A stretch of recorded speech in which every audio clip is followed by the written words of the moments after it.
بسم اللہ الرحمن الرحیم۔ شروع اللہ کا نام لے کر جو بڑا مہربان نہایت رحم والا ہے۔ الف لام میم۔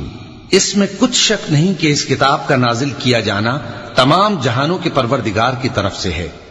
کیا یہ لوگ یہ کہتے ہیں کہ پیغمبر نے اس کو از خود بنا لیا ہے؟ نہیں، بلکہ وہ تمہارے پروردگار کی طرف سے برحق ہے، تاکہ تم ان لوگوں کو ہدایت کرو جن کے پاس تم سے پہلے کوئی ہدایت کرنے والا نہیں آیا، تاکہ یہ رستے پر چلیں۔ اللہ ہی تو ہے جس نے آسمانوں اور زمین کو اور جو چیزیں ان دونوں میں ہیں سب کو 6 دن میں پیدا کیا، پھر عرش پر جلوہ افروز ہوا۔ اس کے سوا تمہارا نہ کوئی دوست ہے اور نہ سفارش کرنے والا۔ کیا تم نصیحت حاصل نہیں کرتے؟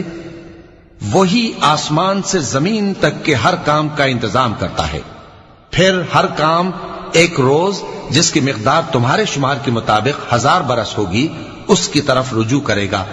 اسی شان کا ہے وہ خالق جو پوشیدہ اور ظاہر کا جاننے والا ہے، غالب ہے، بڑا مہربان ہے۔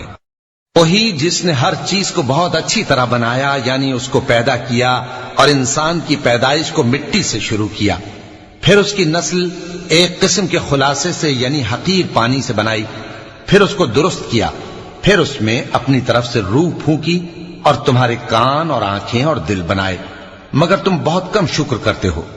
اور کہنے لگے کہ جب ہم زمین میں ملیا میٹ ہو جائیں گے تو کیا اثر نو پیدا ہوں گے؟ حقیقت یہ ہے کہ یہ لوگ اپنے پروردگار کے سامنے جانے ہی کے قائل نہیں۔ کہہ دو کہ موت کا فرشتہ جو تم پر مقرر کیا گیا ہے تمہاری روحیں قبض کر لیتا ہے، پھر تم اپنے پروردگار کی طرف لوٹائے جاؤ گے، اور تم تعجب کرو جب دیکھو کہ گناہگار اپنے پروردگار کے سامنے سر جھکائے ہوں گے اور کہیں گے کہ اے ہمارے پروردگار، ہم نے دیکھ لیا اور سن لیا، تو ہم کو دنیا میں واپس بھیج دے کہ نیک عمل کریں، بے شک ہم یقین کرنے والے ہیں۔ اور اگر ہم چاہتے تو ہر شخص کو ہدایت دے دیتے، لیکن میری طرف سے یہ بات قرار پا چکی ہے کہ میں دوزخ کو جنوں اور انسانوں سب سے بھر دوں گا۔ سو اب آگ کے مزے چکھو، اس لیے کہ تم نے اس دن کے آنے کو بھلا رکھا تھا۔ آج ہم نے بھی تمہیں بھلا دیا ہے، اور جو کام تم کرتے تھے ان کی سزا میں ہمیشہ کے عذاب کے مزے چکتے رہو۔ ہماری آیتوں پر تو وہی لوگ ایمان لاتے ہیں کہ جب ان کو ان کے ذریعے نصیحت کی جاتی ہے تو سجدے میں گر پڑتے اور اپنے پروردگار کی تعریف کے ساتھ تسبیح کرتے ہیں اور غرور نہیں کرتے۔ چونکہ آیت سجدہ تلاوت کی گئی ہے لہذا سامعین پر سجدہ واجب ہے۔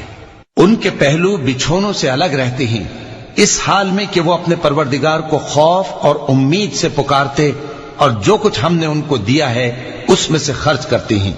سو کوئی شخص نہیں جانتا کہ ان کے لیے کیسی آنکھوں کی ٹھنڈک چھپا کر رکھی گئی ہے، یہ ان اعمال کا صلہ ہے جو وہ کرتے تھے۔ بھلا جو مومن ہو وہ اس شخص کی طرح ہو سکتا ہے جو نافرمان ہو؟ دونوں برابر نہیں ہو سکتے۔ جو لوگ ایمان لائے اور نیک عمل کرتے رہے ان کے رہنے کے لیے باغ ہے، یہ مہمانی ان کاموں کی جزا ہے جو وہ کرتے تھے، اور جنہوں نے نافرمانی کی ان کے رہنے کے لیے دوزخ ہے۔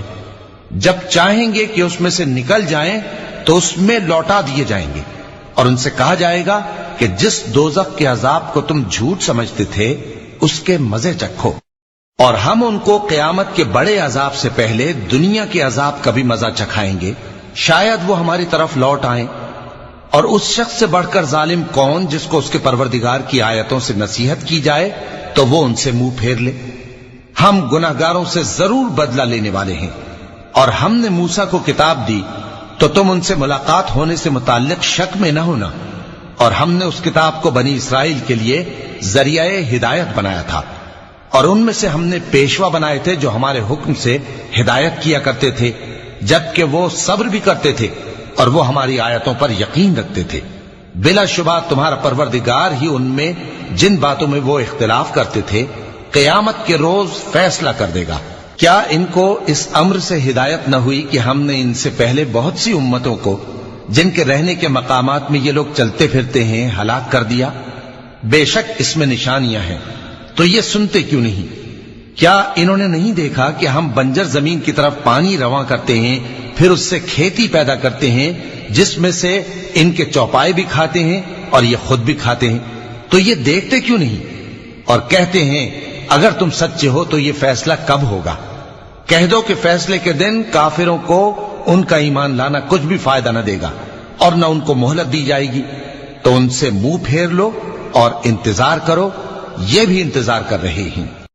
صدق اللہ العظیم۔